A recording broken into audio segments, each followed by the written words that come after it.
Experiencing a black screen or no sound in your Toyota's infotainment system? Don't panic. These are common problems. Start by trying a simple reset. Turn off your car, remove the key fob, and hold the power button for 30 seconds. If that doesn't work, try a hard reset by holding down the power and volume buttons for 10 seconds. For black screens, check for loose HDMI connections. No sound?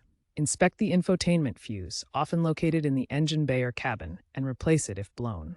These basic steps address many software glitches, loose connections, and blown fuses, potentially saving you a costly trip to the dealership.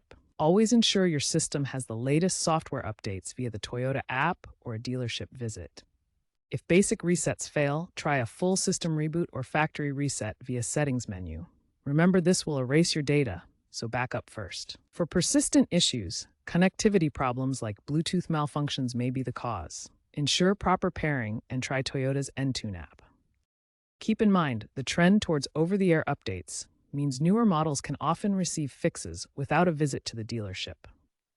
The future of Toyota infotainment systems includes AI-enhanced diagnostics to preempt failures and modular designs for easier repairs. While cybersecurity remains a concern, these advancements aim to minimize issues like black screens, with experts predicting near elimination of these problems by 2030 in newer vehicles with redundancy and solid-state components.